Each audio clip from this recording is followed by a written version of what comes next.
قل لهما أف ولا تنهرهما وقل لهما قولا كريما رب العالمين বলেন وقضى ربك ألا تعبدوا আল্লাহ পাক বলেন আল্লাহ বিষয়টাকে নির্ধারণ করে দিয়েছেন, তোমাদের জন্য আবশ্যক করে দিয়েছেন।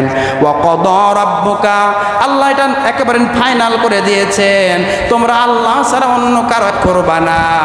আল্লাহ তা'বুদু ইল্লা ইয়া আল্লাহ ছাড়া তোমাদের জন্য আর কোনো ইলাহ নাই। ওয়া বিল ওয়ালিদাইনি ইহসানা আর তোমরা তোমাদের পিতা মাতার উপরে সদাচরণ করবা। সুবহানাল্লাহ বলবেন না ভাই? এখন পিতা মাতার উপরে সদাচরণ কেমন হবে আল্লাহ সেটাও বলছেন। আল্লাহ পাক বলেন ইম্মা ইয়াবলুগান্না ইনদাকাল কিবারা আহাদুহুমা আও কিলাহুমা যদি মনে রাখো তোমাদের মা অথবা বাবা দুইজন আছে অথবা একজন আছে